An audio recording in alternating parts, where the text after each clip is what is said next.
stelle, Ivo. E questa? Questa è la colonna sonora dei nostri viaggi, tra paesaggi magnifici e storie incredibili. Pronto? Prontissimo! Via!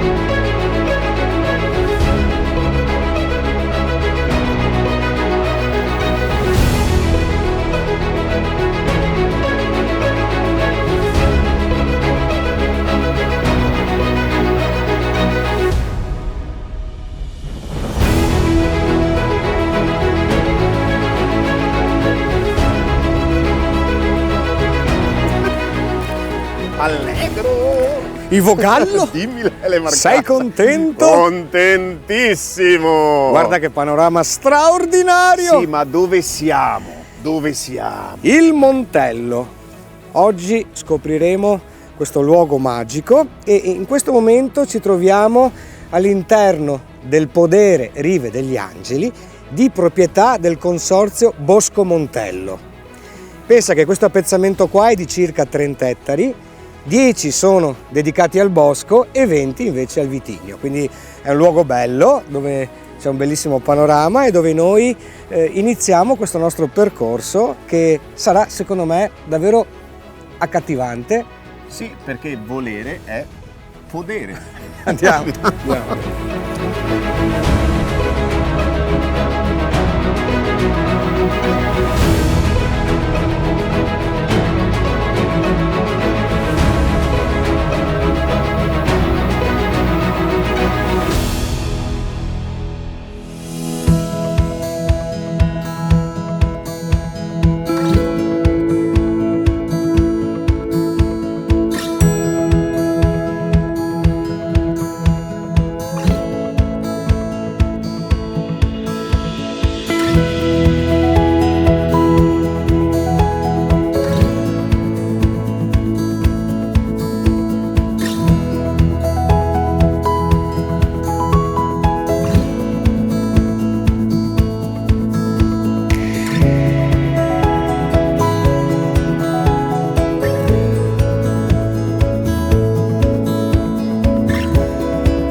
Che bello!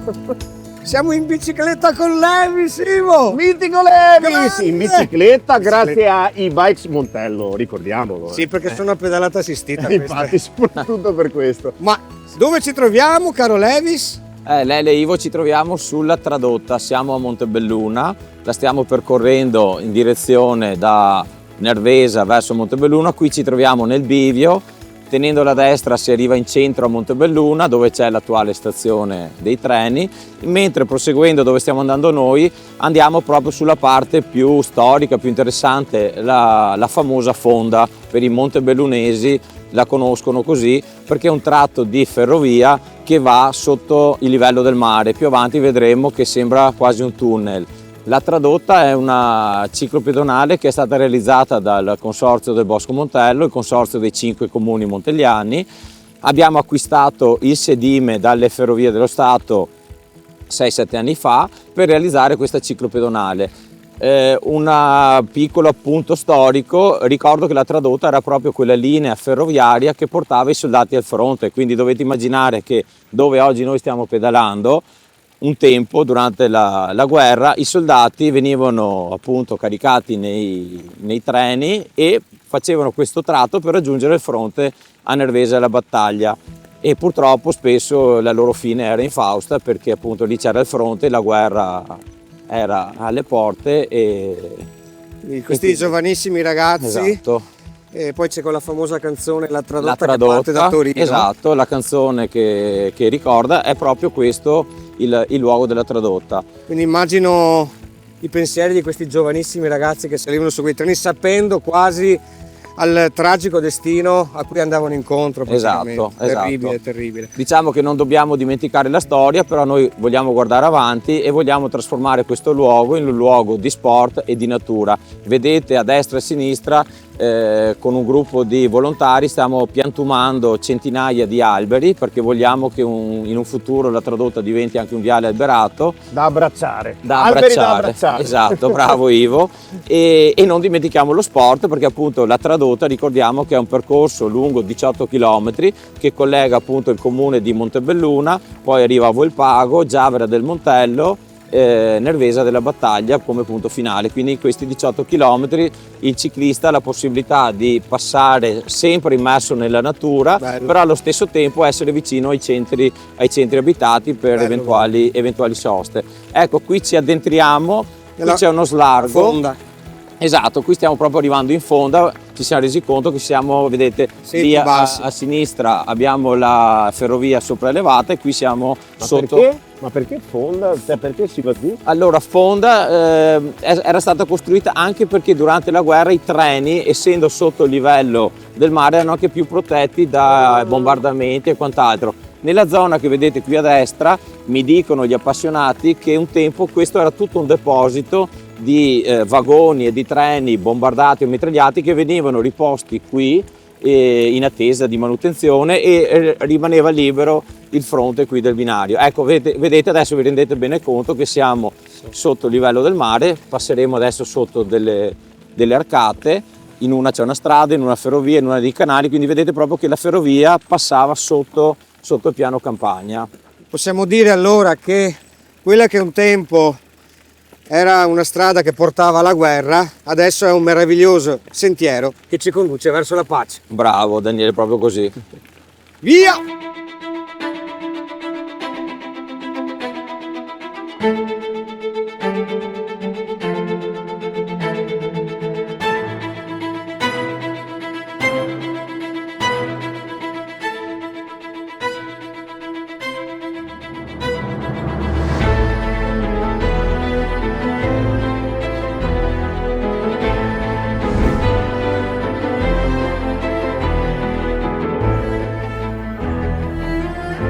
Il Montello, pazzesco. Mi sembra di viverlo quasi come stessi passeggiando nel 1500, quando era un'enorme selva di querce.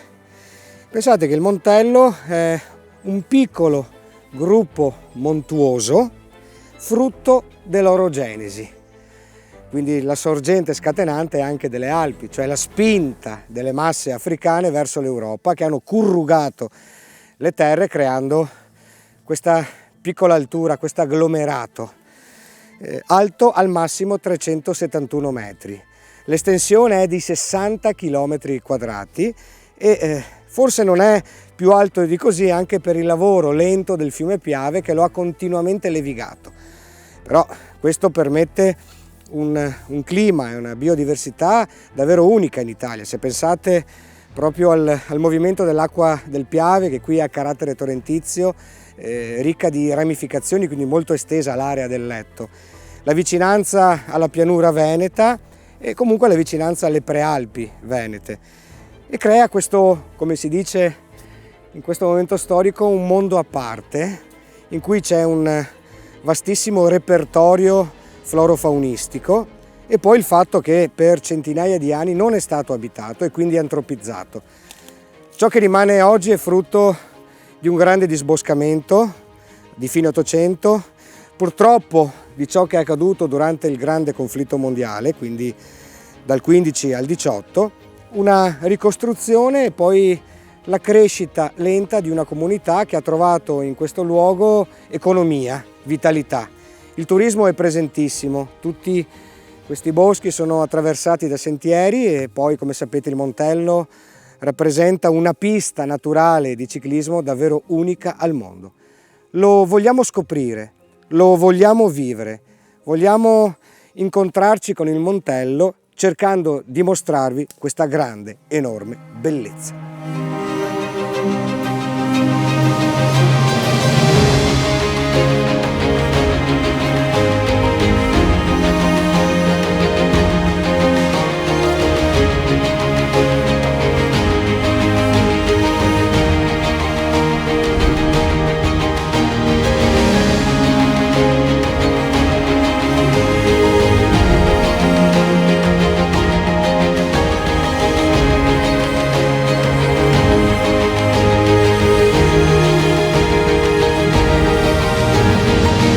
siamo giunti a Crocetta del Montello.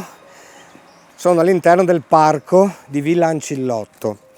Crocetta, il nome deriva proprio da questo incrocio di strade in cui poi si è determinata l'esistenza di una comunità molto vicini al fiume Piave, sulle pendici del Montello. La famiglia Ancillotto, famiglia nobiliare, costruì questa villa, questa residenza nel 1688 e si chiamava Osteria della Crosetta. Poi nel corso degli anni a un certo punto venne acquistata dalla famiglia Marcato, la quale investì in una filanda e diciamo che rimase sempre un luogo di incontro, un dopolavoro ma anche un albergo, quindi un punto focale per la socialità e la vita degli abitanti di questi luoghi, la cui appunto economia era legata soprattutto alla filanda ma anche a una fabbrica che produceva canapa. Crocetta è uno dei comuni, fa parte di questo grande consorzio che controlla e che vive il Montello, e all'interno di questi spazi è situato un museo naturalistico molto importante in cui all'interno, pensate, ci sono i resti di un mammut. Di questi resti quest'anno ricorre il 50° del ritrovamento, quindi è un anno importante per Crocetta, per i suoi abitanti, ma soprattutto un motivo per ricostruire la storia antica di questi luoghi che da una piccola altura osservavano questo grande fiume imponente che è il Piave.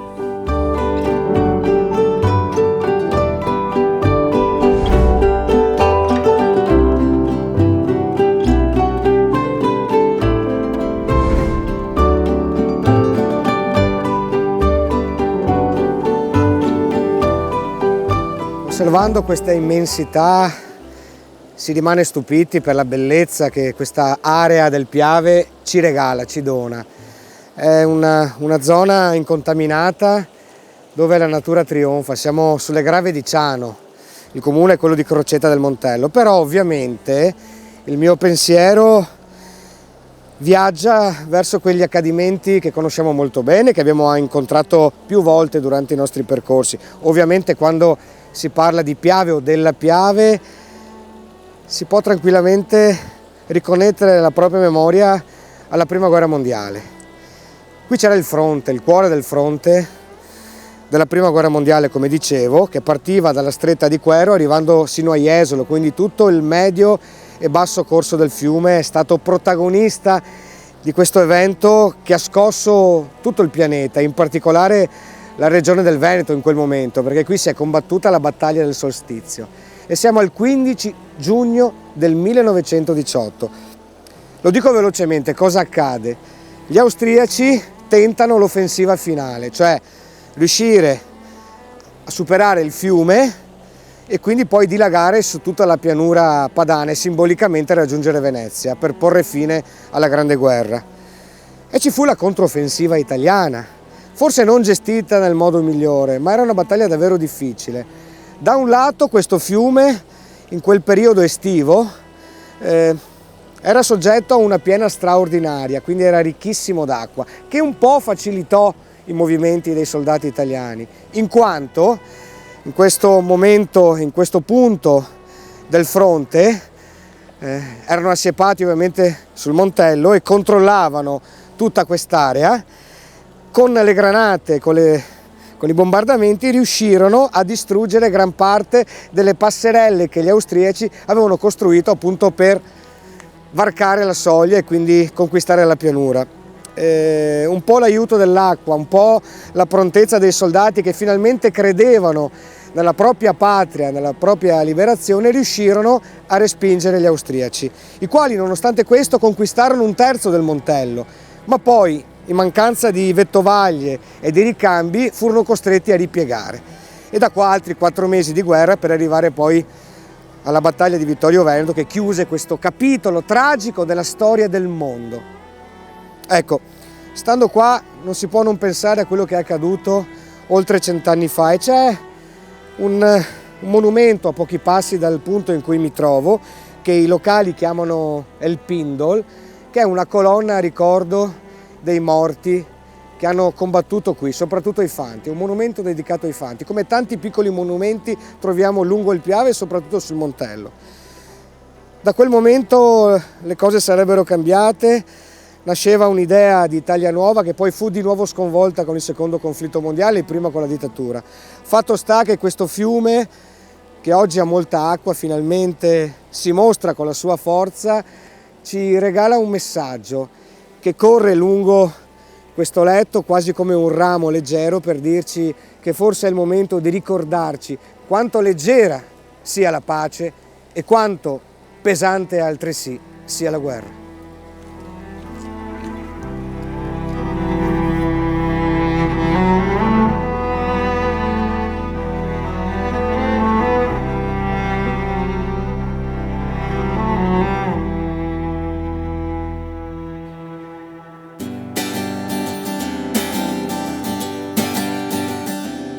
Questa è una canzone che a parer mio è la più efficace per far capire il senso della guerra.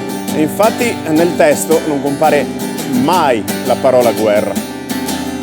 How many roads must a man walk down before you can call him a man? How many seas must wind up the sea before she gets loose in the sand? How many times must the cannonballs fly before that forever end? The answer, my friend, is blowing in the wind. The answer is blowing in the wind. The answer, my friend, blowing in the wind. The answer is blowing in the wind. The answer, my friend, is blowing in the wind. The answer is blowing in the wind.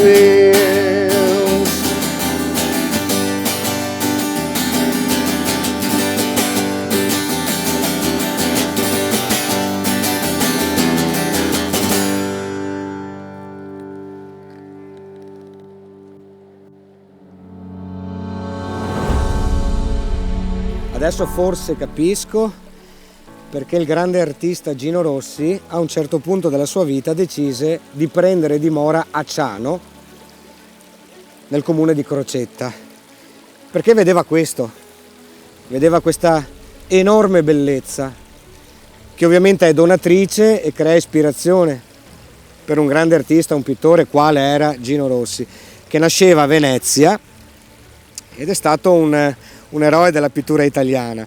Nasceva nel 1884 e arrivò a Ciano nel 1914.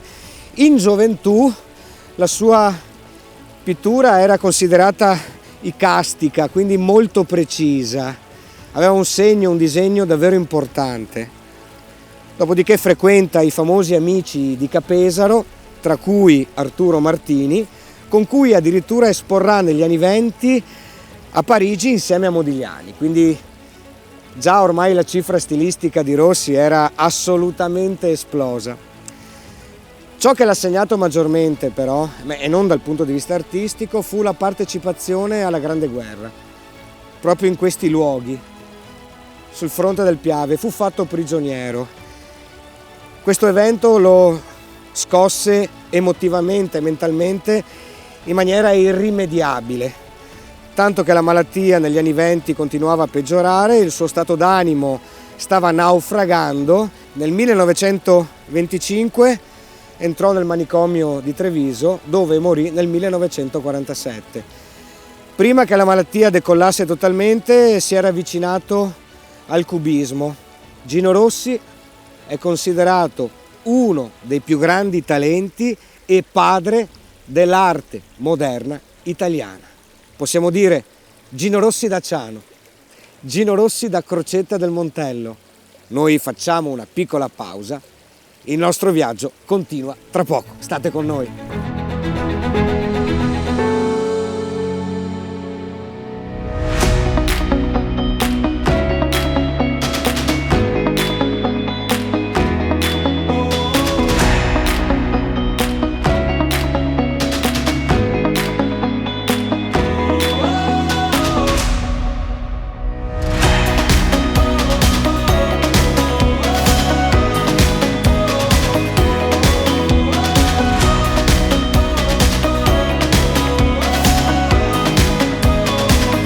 Guarda che panorama incredibile. Sì, caro Larry, tu che tutto sai, cos'è?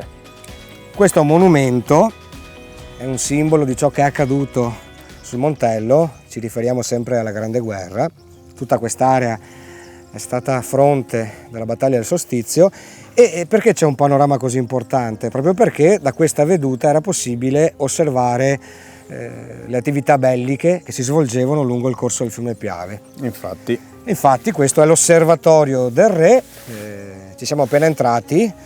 Attraverso queste feritoie, durante quella cruenta battaglia, re Vittorio Emanuele III osservava appunto la battaglia che accadeva a poche centinaia di metri da questo luogo. Quindi da qui si poteva vedere praticamente gran parte di questo fronte, vista l'apertura della visuale che abbiamo. Sì, è suggestiva la cosa perché adesso noi vediamo un bellissimo panorama, però immaginartelo tutto pieno di gente che combatte, bombe, fucili, i rumori e quant'altro. Bene, noi siamo qui anche perché è un luogo che mette insieme 3 comuni. Noi ora ci rechiamo a Montebelluna, siamo appena stati a Crocetta, che è proprio il confine geografico a pochi passi da noi, tanto quanto questo monumento è inserito nel comune di Volpago, quindi Crocetta, Volpago del Montello e adesso Montebelluna. Il nostro viaggio continua. Andiamo.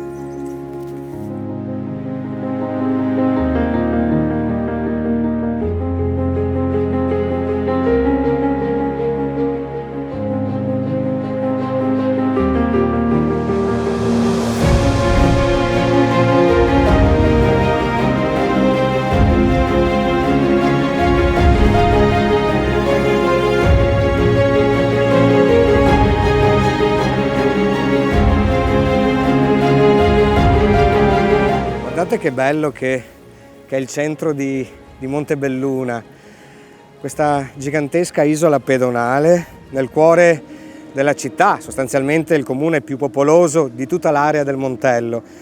E il nome deriva evidentemente da monte, perché era il luogo dove era sito l'antico mercato, che poi è stato fonte di ricchezza per queste comunità. E si dice dalla dea Bellona. Altre teorie invece fanno risalire il nome Belluna, Montebelluna, da Belluno, che dopo l'anno 1000 aumenta la giurisdizione oltre il Piave, quindi in queste aree qua. Montebelluna è una città molto ricca, bella, in cui oggi godiamo di un sole splendente dopo tanta pioggia. E come dicevo, l'economia era legata al fatto che dopo le grandi battaglie, soprattutto con Treviso e con l'arrivo della Serenissima, la Repubblica lasciò molta libertà dal punto di vista commerciale, quindi esentò gli abitanti di Montebelluna dal pagamento di dazi, quindi una sorta di zona franca, in cui però il potere era nelle mani di alcune famiglie che sostanzialmente prestavano denaro. Diremo oggi famiglie di usurai.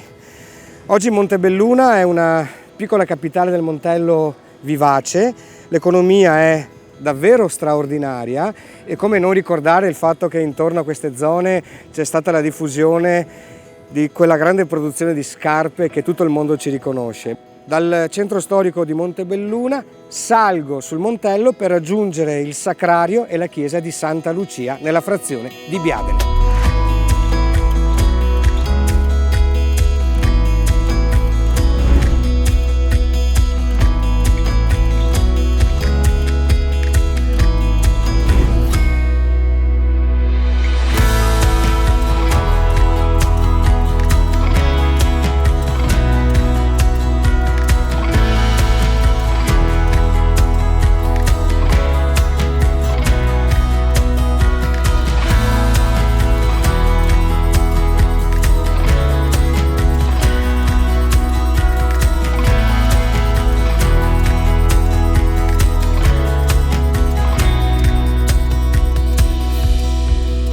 Un luogo molto bello e molto importante. Siamo ovviamente sul Montello, nella parte più a ovest di questa conformazione montuosa o collinare che dir si voglia. Infatti intorno a noi c'è una cornice lussureggiante davvero magnifica e da qua si può vedere anche il Montellet. è un pezzo di questo montello staccato attraverso una grande frattura, dove poi nasce la comunità di Montebelluna. Questo luogo è particolarmente caro agli abitanti della città e anche della frazione di Biadene. Infatti alle mie spalle insiste un sacrario che ci ricorda i caduti della Grande Guerra proprio nel territorio di Biadene, ed è un sacrario che venne costruito nel 1925. Invece la chiesa dedicata a Santa Lucia è più antica, è del 1897. Un luogo di raccolta, di preghiera, di riflessione, che ci ricorda anche una storia piuttosto antica, cioè legata al famoso disboscamento del Montello, una legge del 1892 sostanzialmente consegnava tutta quest'area molto grande ai privati e ai bisnenti, cioè a quelle famiglie che erano davvero senza nessun tipo di risorsa. Si decise così di distribuire dei pezzi di terra, rendendo fondamentalmente il Montello una grande proprietà privata. Legge Bertolini appunto del 1892. Gli alberi venivano sostanzialmente tagliati per sussistenza e cambiò completamente la natura di questo luogo, dove gli alberi erano davvero i protagonisti storicamente e soprattutto per la Serenissima Repubblica di Venezia. Pensate infatti che dal 1470 tutta questa immensa area boschiva venne vincolata come bene primario dell'Arsenale, cioè la più grande fabbrica del tempo esistente in Europa, dove ovviamente si costruivano le famose galee sia per uso militare ma anche per uso commerciale. Il Montello era fondamentale perché era un'immensa selva di querce che venivano utilizzate dai veneziani soprattutto per la costruzione della chiglia della nave. Addirittura molte piante crescevano già arcuate attraverso un sistema di supporto appositamente perché si conformasse naturalmente la forma della chiglia. Per chi entrava all'interno della foresta la pena era severissima, era, come dicevo, un bene fondamentale per la crescita della città lagunare. Quindi dobbiamo immaginare un immenso colle molto ampio, circondato da gendarmi che proteggevano questa selva appunto di roveri. E quando smise il potere della Serenissima su quest'area ci fu una sorta di come dire, frenesia per il taglio dell'albero, per portarsi a casa questo bene prezioso, che creò un colle assolutamente privo di vegetazione, così come invece lo ricordavano i veneziani durante il Rinascimento. Quindi per centinaia di anni questo bosco era utilizzato solamente per la produzione del legname utile all'arsenale. Le piccole comunità che abitavano intorno erano chiamati bisnenti perché davvero negli anni che vanno dal 400 alla fine della Repubblica la vita era davvero durissima.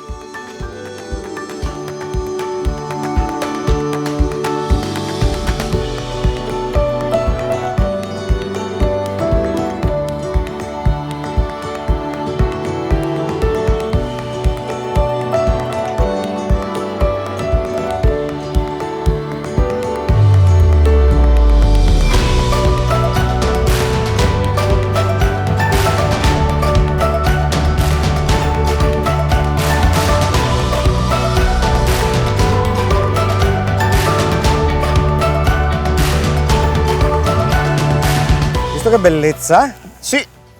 Poi questo cielo oggi ci regala della luce che ci fa apprezzare ancora di più questi luoghi immersi nella natura. E questa, alle nostre spalle, è la fontana di Lova.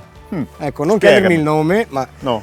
In realtà è una tipica dolina del Montello. Dobbiamo immaginare questo complesso misto tra collina e montagna, non molto elevato, che ogni tanto presenta queste pozze d'acqua che durante tutto l'anno hanno lo stesso livello. Perché? Questo perché evidentemente l'acqua risale da una condotta carsica. Infatti il Montello è chiamato anche il Carso Verde. Quindi dobbiamo immaginare che è una realtà ricca di gallerie sotterranee, di corsi d'acqua. Ogni tanto emergono e creano queste pozze di risorgiva, queste appunto doline, che diventano anche un luogo di ritrovo davvero per gli animali. Perché sì, durante il periodo caldo, essendoci sempre acqua, si rifugiano qua per abbeverarsi. Quindi, insomma, come anche ha fatto l'uomo nel tempo. Esatto. Ha costruito vicino ai corsi d'acqua. E qui siamo nel cuore del Montello, a Montebelluna, un luogo dove la gente passeggia, si ritira a pensare, a leggere, a riflettere, nel silenzio, nella pace, immersi in questa natura che si sta lentamente in questi giorni, dopo tanta pioggia, risvegliando. Bello, vero? Ascoltiamo il silenzio.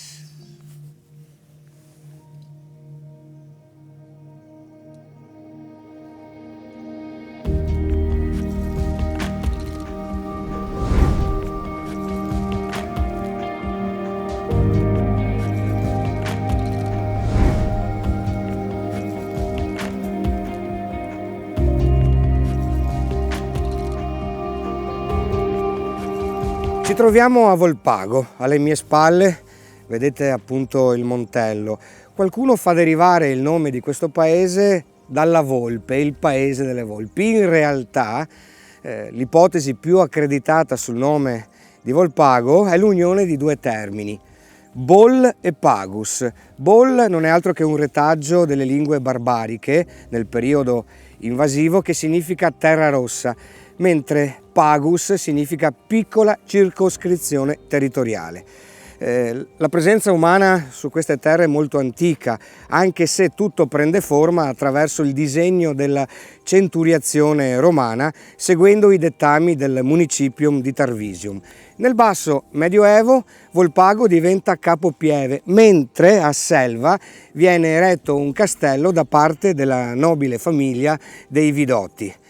Nel XIV secolo arriva allo stato da terra della Serenissima Repubblica di Venezia, che vieta l'accesso e vieta anche la dimora proprio sulle pendici del Montello, e l'industria, l'economia da lì in poi si basa sulla sericoltura. Andiamo alla scoperta di questo territorio che guarda il cielo, ma soprattutto guarda il bellissimo Montello.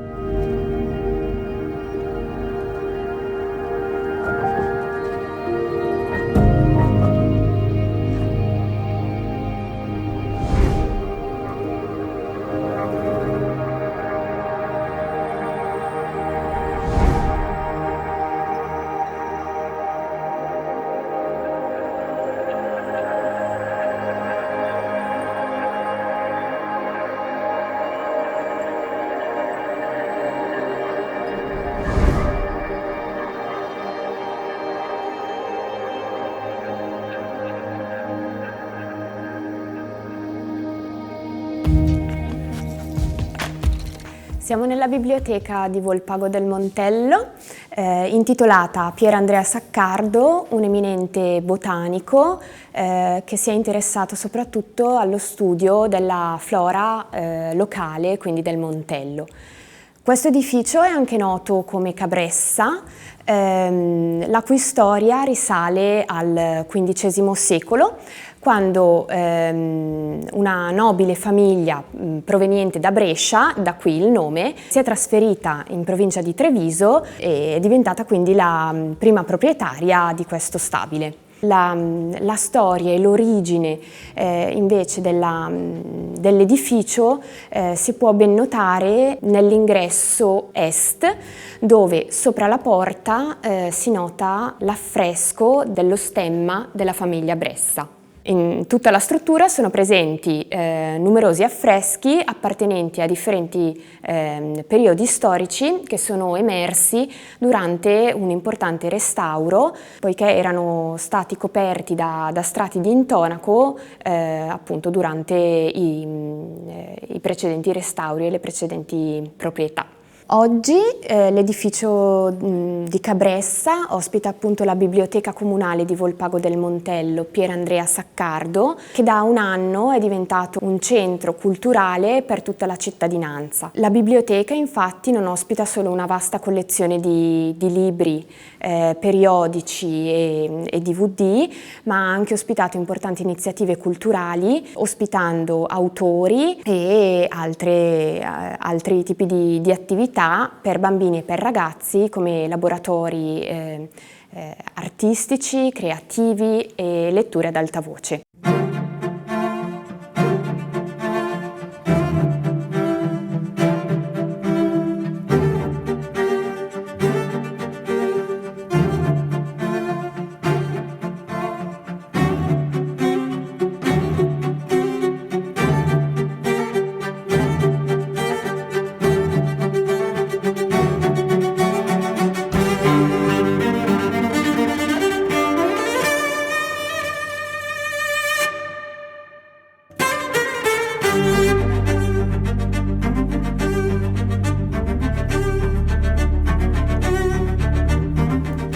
ringraziamo gli amici della Racola che sono venuti a trovarci qui sul Montello. Io parlo a nome del Consorzio del Bosco Montello, che è quell'ente che promuove il turismo e l'enogastronomia in questo splendido territorio. Li ringraziamo davvero che sono venuti a trovarci e hanno visitato i luoghi più caratteristici e più belli qui nel Montello. Dicevo prima consorzio perché il Montello è rappresentato da 5 comuni che si sono consorziati ormai molti anni fa. I comuni sono Nervesa della Battaglia, Giavera del Montello, Volpago del Montello, Crocetta e Montebelluna. Il consorzio ha una storia ormai antica, più di 100 anni fa. Dopo le distruzioni della Prima Guerra Mondiale dovete pensare che il Montello era diventata una landa desolata e con un regio decreto del 1920 viene appunto istituito questo consorzio per la ricostruzione agraria del Montello. Quindi cosa serviva? I giovani si stavano allontanando da questi terreni, nessuno più ci voleva vivere appunto perché era un luogo ormai distrutto dalla guerra e quindi questo finanziamento serviva a far sì che i giovani e le persone tornassero a vivere e a insediarsi sul Montello e a lavorare sul Montello. Fortunatamente qualche anno dopo, nel 1922, un filantropo di Feltre, conosciuta un po' la storia e conosciuta l'intenzione di istituire questo nuovo ente, ha deciso di donare un terreno sul Montello di sua proprietà. Questo terreno di circa 30 ettari è diventato quindi un podere sperimentale e per molti anni il consorzio in questo terreno ha aiutato ed ha insegnato ai giovani a coltivare la terra e ad allevare gli animali. Voi capite bene che arrivati ai giorni nostri questa attività non è più necessaria perché ormai gli insediamenti nel Montello sono cambiati e anche le tipologie di lavoro loro sono cambiate. Quindi ad oggi il consorzio cosa serve? Il consorzio cerca di promuovere il turismo nel Montello, lo sport e l'enogastronomia. Quindi io ringrazio ancora davvero gli amici di Racola che sono venuti a trovarci, spero che si siano trovati bene e aspettiamo che tutti i telespettatori che vengano a trovarci nel Montello sia per mangiare che per bere, che per fare dello sport, che per stare all'aria aperta perché il Montello è veramente un luogo pieno di arte, storia, cultura e di sport.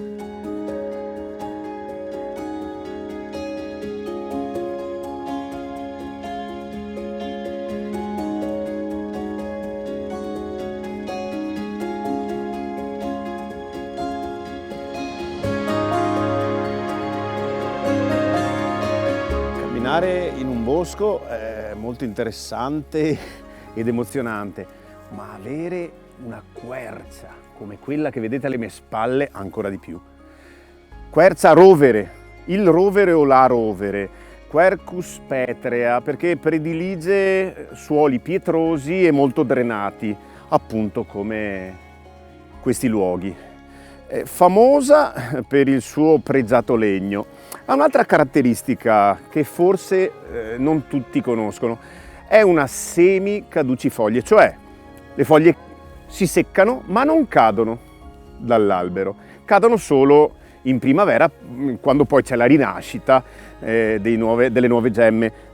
Legato a questa caratteristica c'è una simpatica leggenda di origine sarda, se non sbaglio, che narra che il diavolo un giorno andò da Dio dicendo: senti Dio, tu hai tutto e io non ho niente, non è che mi puoi lasciare qualche regno? E Dio, intelligentemente, gli donò il bosco, dicendo: caro diavolo, ti dono il bosco solo ed esclusivamente quando il bosco non avrà foglie, quindi d'inverno. Diavolo tutto contento, gli alberi, invece non contenti del fatto, si riunirono, andarono da una quercia a chiedere consiglio e la quercia si ingegnò proprio per risolvere questo problema, cioè mantenne le foglie attaccate ai rami pur secche fino al germogliare dei piccoli cespugli e quindi dare un ciclo infinito alle foglie sui rami. E un'altra cosa che vi consiglio, se trovate un libro di un biologo francese, Laurent Tillon, spero di averlo pronunciato bene, si chiama Essere una quercia. Racconta la storia di una quercia di 250 anni, di un rovere. non confondetelo con la farnia, anche se è la cugina stretta ma è leggermente diversa. E nel libro non racconta solo i cambiamenti durante la vita di questa quercia, i cambiamenti dell'albero, ma anche dell'ambiente, del paesaggio, delle abitudini degli uomini che vivevano e che avevano vissuto attorno ad essa. Io ripeto sempre che gli alberi hanno tante storie da raccontarci e bisogna solo imparare ad ascoltarli. E per questo ora andrò ad abbracciare questa enorme quercia, perché abbracciare un albero porta fortuna, ma soprattutto ti allunga la vita.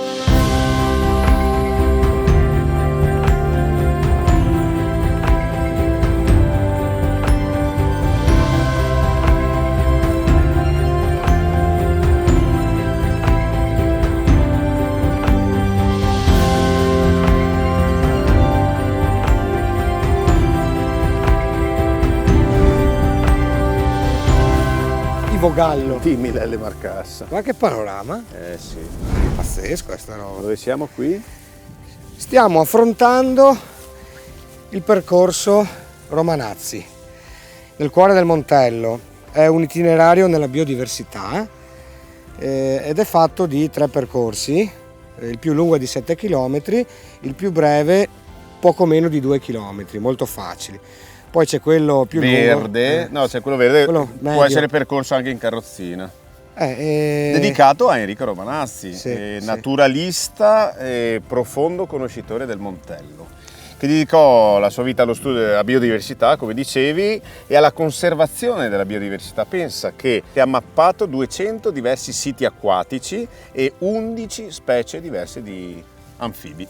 Una gran bella persona che ha voluto molto bene al Montello e le genti del Montello hanno voluto molto bene a lui. Purtroppo ci ha lasciato prematuramente, ma questo sentiero, questo percorso lo ricorda col cuore.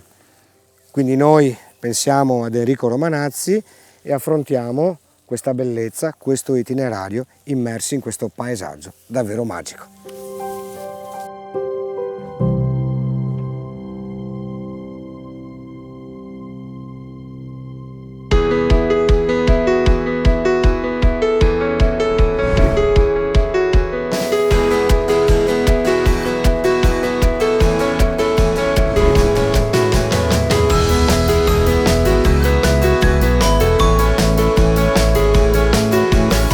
Alle mie spalle un monumento religioso ma soprattutto architettonico che purtroppo è andato quasi totalmente distrutto durante la Prima Guerra Mondiale. Mi riferisco all'abbazia di Sant'Eustachio, costruita nell'XI secolo.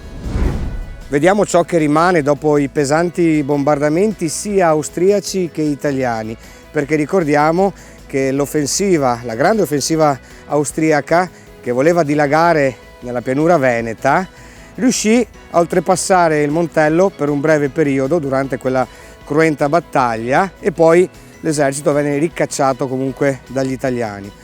Crivellata e bombardata è rimasto un cumulo di macerie con alcune pareti importanti che sono rimaste in piedi e ciò che vediamo è frutto di un importante lavoro di conservazione avvenuto qualche anno fa. Il primo documento che parla di Nervisia è del 954, una bolla dell'imperatore Ottone III che dona queste terre ai conti di Treviso, i Collalto. Infatti fu il conte Romboaldo III a voler l'edificazione di questo importante luogo di culto affidato ai Benedettini, un luogo di riposo, di riflessione in cui trovò soggiorno anche Monsignor della Casa che nel 1550 proprio qui scrisse il Galateo. Oggi osserviamo questo enorme manufatto che ancora troneggia sulle pendici del Montello. A osservar bene ciò che resta dell'antica chiesa abbaziale è uno spettacolo di architettura romanica benedettina, squarciato ma ancora splendente, ancora a ricordarci quanto questo luogo fosse importante non solo per i monaci ma per tutte le comunità del Montello.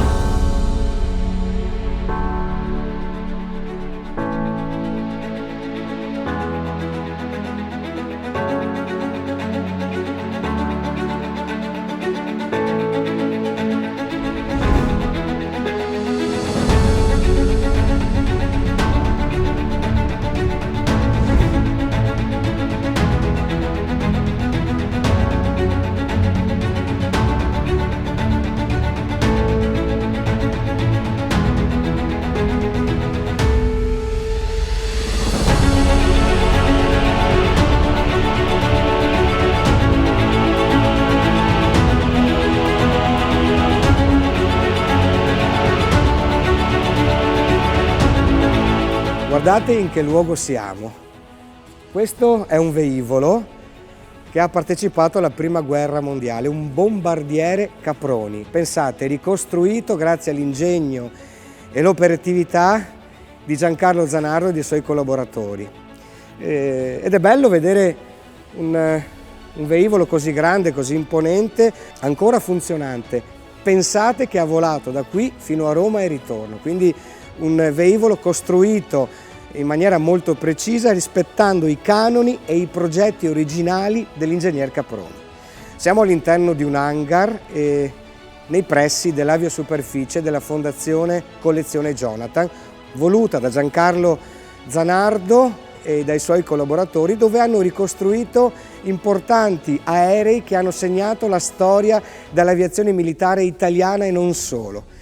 Ed è un luogo di socialità, di inclusione, di creatività, peraltro incastonato in un luogo meraviglioso tra le colline di Susegana, il Montello, sul corso del fiume Piave, proprio dove c'era il fronte della Prima Guerra Mondiale. E ricordiamo quella terribile battaglia, la battaglia del Solstizio. Questo hangar è dedicato a Francesco Baracca, uno dei più grandi eroi dell'aviazione italiana, l'asso degli assi, che purtroppo trovò la fine durante un combattimento il 19 giugno del 1918. In quella giornata compì numerose operazioni, fece rientro a Quinto e gli chiesero un'altra incursione. Ripartì non con il suo consueto aereo, uno Spad 13, ma uno Spad 7 e purtroppo sulle pendici del Montello trovò la fine, ci fu un abbattimento del suo velivolo. Forse una missione in più che, se non fosse stata compiuta, avrebbe risparmiato questo grande eroe dell'aviazione italiana, perché poi pochi giorni dopo si sarebbe chiusa quella terrificante battaglia del Solstizio e forse appunto Baracca avrebbe trovato futuro e vita nuova.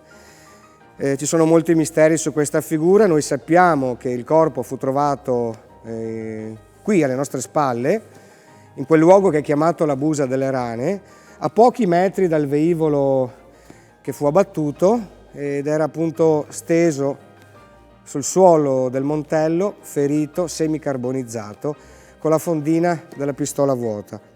Ricordiamo questo personaggio, il cui simbolo era il famoso cavallino rampante, che proveniva, credo, dalla cavalleria piemontese, ed era l'effigie con cui si marchiava il suo aeroplano. Proprio quel cavallino fu donato dalla madre di Baracca ad Enzo Ferrari e diventò per sempre il simbolo della fabbrica di automobili più importanti del mondo, la Ferrari. Noi ringraziamo Giuseppe Piccolo che ci ha aperto questi spazi, ringraziamo Giancarlo Zanardo e tutti i collaboratori della Fondazione Jonathan. Ora ci spostiamo perché il nostro viaggio continua.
Sto camminando sulle sponde del Piave, siamo a Nervesa della Battaglia.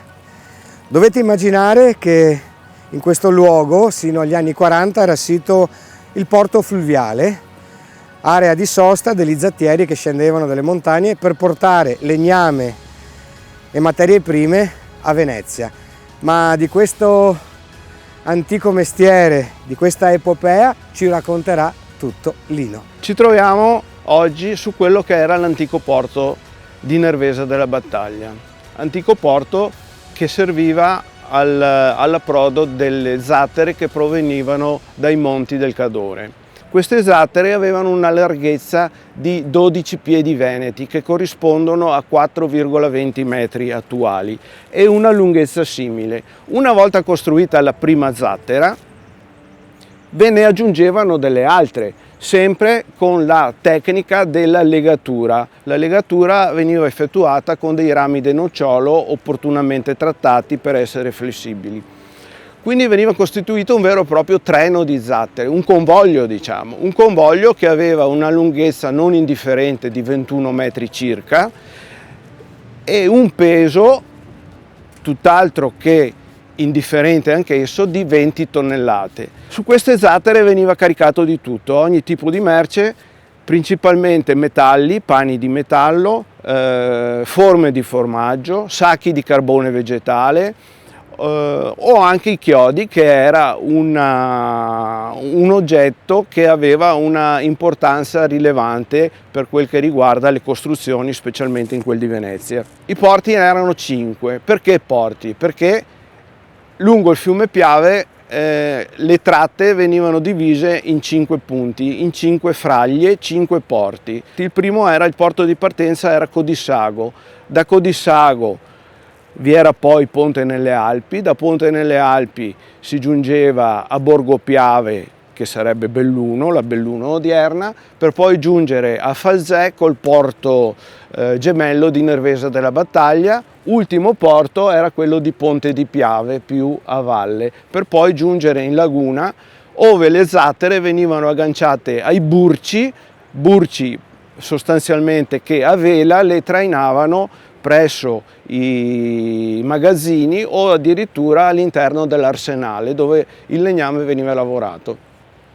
Mi soffermerei un attimo su un tratto particolare del Piave, quello che da Belluno giungeva a Falzè. Era un tratto particolarmente lungo, si tratta di 60 km di acqua. I 4 zattieri, una volta scesi, dovevano ritornare al porto di partenza, ma non tornavano costeggiando il Piave facendo 60 km a piedi, ma per accorciare il viaggio, per dimezzarlo circa, scavalcavano le prealpi, quindi si recavano in quel di Follina, in quel di Cison di Valmarino, e da lì partivano per scavalcare le prealpi presso il passo San Boldo o presso il passo di Praderadego. Chiunque passi da queste parti, viandanti o turisti, potrebbero proprio fermarsi in questo luogo, trovarsi un attimo in raccoglimento e ripensare a quello che era successo nei tempi andati, a quello che era successo presso queste banchine dove approdavano le zattere per poi andare verso Venezia a trasportare le loro merci.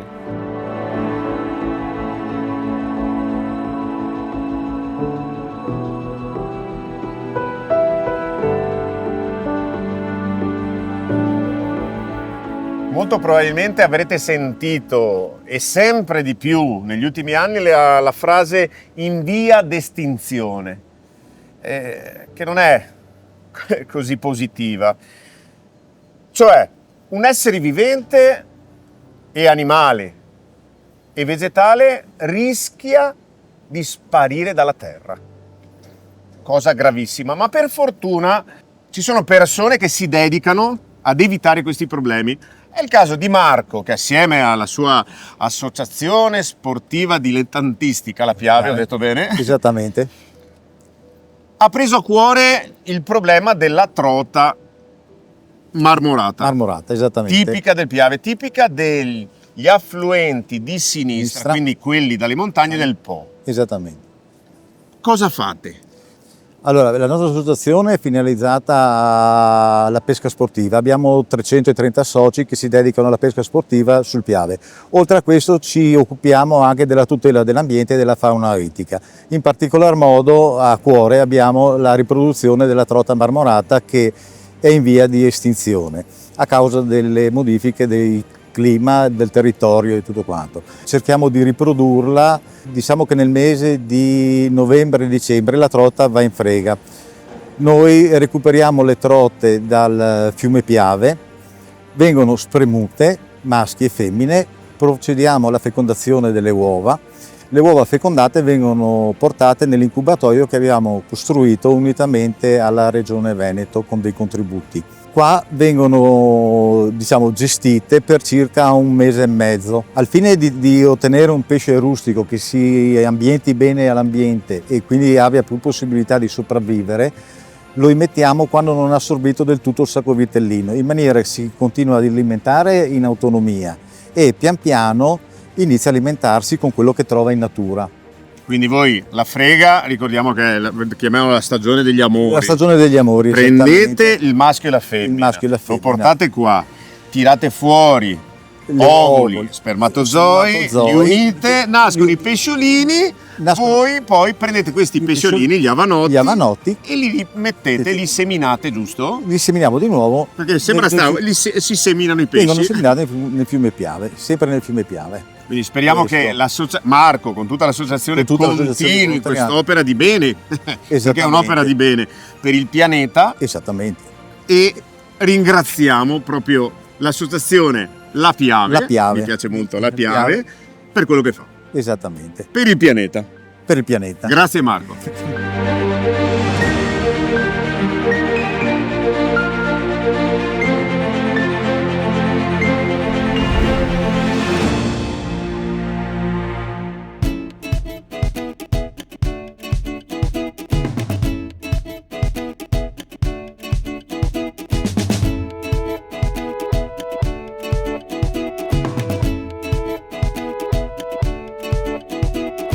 Finalmente Ivo! Mario! Siamo da Mario! Ce l'abbiamo fatta! Ragazzi, buongiorno! Ciao, Buongiorno, ben arrivati Mario. sul Montello. Grazie, Piacere, grazie buongiorno. Mario. Mitico Mario. Noi sappiamo che ogni gente di ogni dove, se va sul Montello, vuole venire a mangiare qualcosa da Mario. Grazie. Quindi una sicurezza, Grazie. in un luogo straordinario.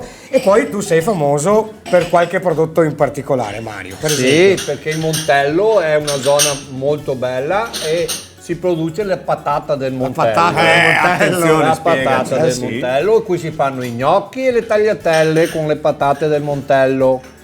Poi abbiamo un altro prodotto molto gradito a tutti, a tanti clienti, il chiodino del Montello. Il fungo, quindi. Il fungo, il chiodino del Montello. Poi qua ci sono le grigliate, la Poi carne, le tante grigliate, le costate, il cinghiale, adesso abbiamo. E bisogna sempre prenotare prima. perché tanto qua, sì, ragazzi, grazie, sabato sì. e domenica è un delirio, bisogna Sigillo di chiamare. Grazie, Ringraziamo anche Laura ed Anna, vero? E aspetta, chi è dietro le quinte? di là- Marcella e Loris. E Lori, sì, che sono i cuochi, sì.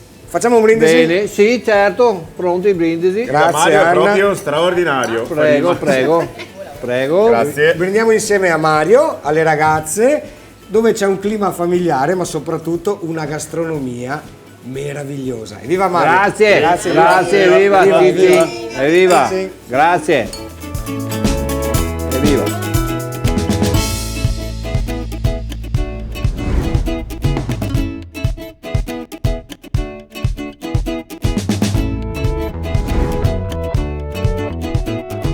Alle mie spalle l'abitato di Giavera, che prende il nome dall'omonimo corso d'acqua.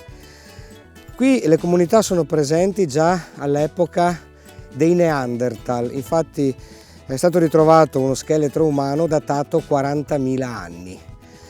Diciamo che lo relativo sviluppo avviene tramite i sentieri del Montello che portavano le merci verso la via dell'Ambra che comunicava con il nord dell'Europa. Poi, prima dell'arrivo dei veneziani nel XIV secolo, Giavera fu un feudo della famiglia dei Collalto e ancora prima ci fu un insediamento romano perché nel 187 a.C. si disegnò la centuriazione romana. Ora è abitata, è una città, un luogo davvero fiorente dal punto di vista economico e anche a Giavera, come in tanti luoghi del Montello, sono presenti degli insediamenti e dei luoghi che ci ricordano ovviamente ciò che è accaduto tra il 1915 e il 1918.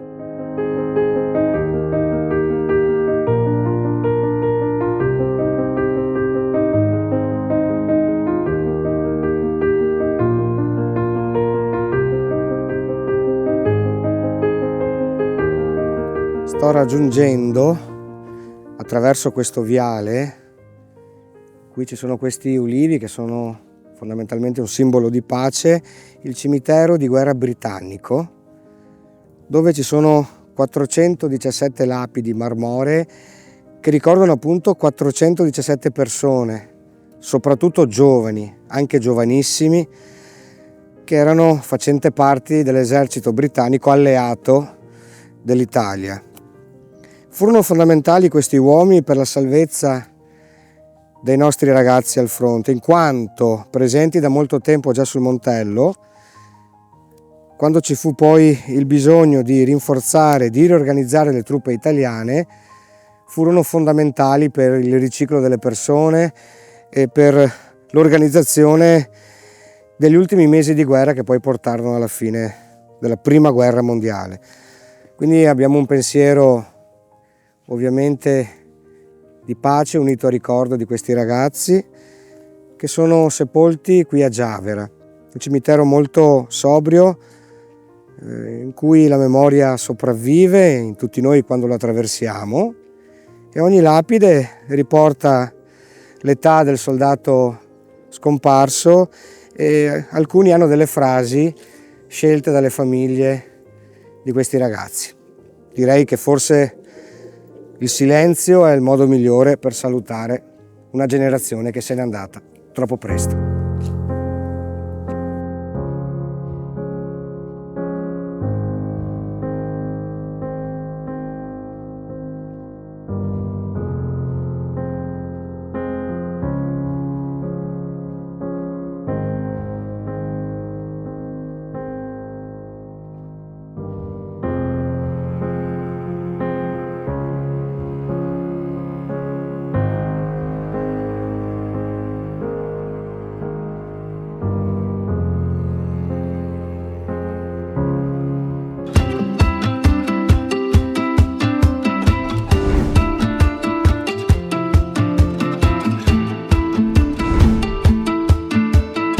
Dal 1967 sul Montello esiste una stupenda pista da motocross. Ma ce ne parlerà più in dettaglio Luca, l'esperto. L'esperto. Dici! Allora, intanto ciao. Diciamo che il motocross o comunque l'attività motoristica sull'area montelliana è qui ormai dal 1950, metà degli anni 50. E non era proprio in questo luogo, era poco vicino, ma poi nel 66 la Proloco, nell'azione di promozione del territorio, ha cercato di, oltre a fare altre attività, anche di promuovere quest'area con questo trend che attirava sempre più persone ed era un momento di orgoglio. Oggi abbiamo una moltitudine di attività che andiamo a intersecare per un impianto sportivo che deve avere una sua valenza diciamo più versatile possibile.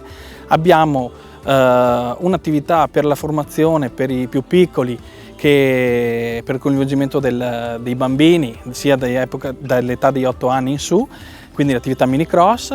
Abbiamo un'attività per i più adulti, per i più grandi, che si prestano all'attività competitiva. Abbiamo il coinvolgimento di guide di mountain bike, di e-bike, sia per la promozione del territorio e quindi per essere qui base di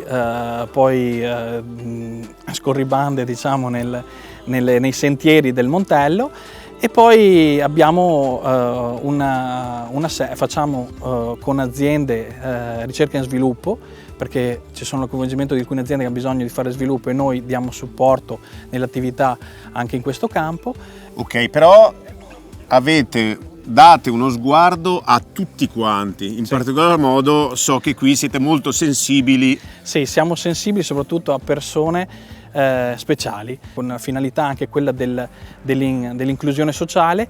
Abbiamo qui per l'occasione anche Davide. Davide è un ragazzo del Pordenone che è recentemente stato anche l'anno scorso campione expert dell'italiano, insomma, della Federazione Motociclistica Italiana, e è un ragazzo sordomuto. È un ragazzo sordomuto che sente attraverso le vibrazioni il cambio delle cambiate delle marce. Quindi attraverso le vibrazioni della moto lui percepisce E quindi fa la cambiata. un Beethoven della motocross. Esatto, quindi lui la sente la sinfonia, insomma, ecco, attraverso altri elementi percettivi.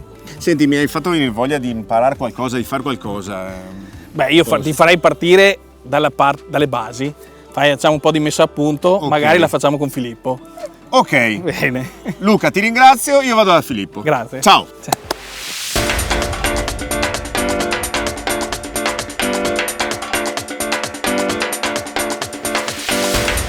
Filippo! Ciao Filippo. Ciao Ivo, Cosa mi fai vedere oggi? oggi ci sporchiamo le mani come al solito. Moto vecchie e bisogna farlo. Motore appena chiuso, dobbiamo vedere che il carburatore sia a punto per evitare anche di far danni. Il motore gira per le prime volte, quindi do un'occhiata prima di fare i primi giri di pista. Bene, Ti faccio vedere come si fa? Vai. Allora, in realtà non serve granché materiale, bisogna allentare il carburatore, che era il cuore pulsante di queste vecchie moto. Lo si fa ruotare finché si può. Questa è la vaschetta, carburatore Bing, si stacca la sua tenuta a innesto rapido, la vaschetta dovrebbe venire via, eccola qua. Noi dobbiamo controllare intanto che non ci siano depositi sulla vaschetta, e ce ne sono, quindi bisognerà pulirla. Bisognerà vedere che il numero del getto, lo spillo, anche il galleggiante corrispondano a quelli dichiarati dalla casa, vedere se è stato modificato qualcosa, e solo così si può capire se il motore può avere garanzia di girare bene, insomma. Giustamente bisogna controllare, perché voi siete categoria epoca, giusto? Sì, e queste moto di rimaneggiamenti se ne portano tanti dietro, ecco, quindi è normale. Vedi, questa appunto è la vaschetta, questo è il getto, adesso bisogna capire se si toglie. Questo è un filtro piuttosto intasato, quindi qua bisognerà pulirlo.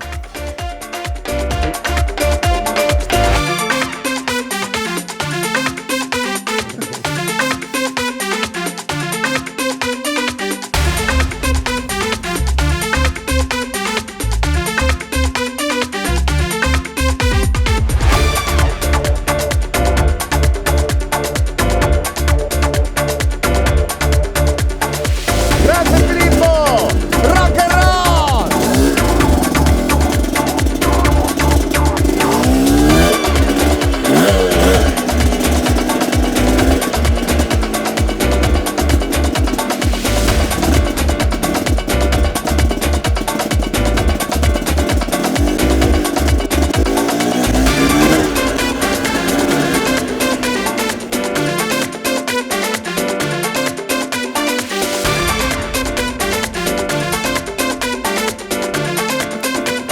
Ivo Gallo, Dimmi, Lele Marcassa! sei contento? Contentissimo! Finisce questa nostra avventura sul Montello. Purtroppo.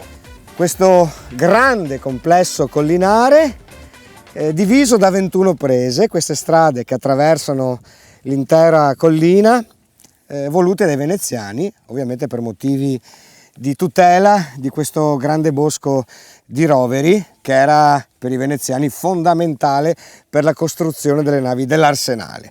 E quindi abbiamo vissuto qualche giorno davvero immersi nella natura, nella storia di questi luoghi, a contatto con la Grande Guerra ovviamente, e qui si ricorda. E guarda che paesaggio, la pedemontana alle nostre spalle, il Piave, e qui siamo su queste colline lussureggianti. Abbiamo visitato 5 comuni. 5 comuni, che sono? In ordine sparso: Montebelluna, Volpago, Nervesa, Crocetta, Giavera! bravo! E quindi, se sei d'accordo, io chiuderei con una frase che recitò il grande Luigi Einaudi alla Costituente nel 1947, e questa è la parte finale del discorso che fece. Noi riusciremo a salvarci da un'altra guerra mondiale solo se noi impugneremo per la salvezza e l'unificazione dell'Europa invece della spada di Satana, la spada di Dio, e cioè invece dell'idea della dominazione con la forza bruta, l'idea eterna della volontaria cooperazione per il bene comune. Da Ivo Gallo, Ma soprattutto da Lele Marcassa. finisce questo nostro viaggio. Se vorrete, ci incontreremo ancora nella prossima puntata. Ciao a tutti e grazie! Qui sul Montello a batterci le mani, a mettere le bandiere sui balconi. Sono arrivati i re dei ciarlatani, i veri guidi sopra il carrozzone. Venite tutti in piazza fra 2 ore, vi riempirete gli occhi di parole, la gola di sospiri per amore, e il cuor farà 3000 capri.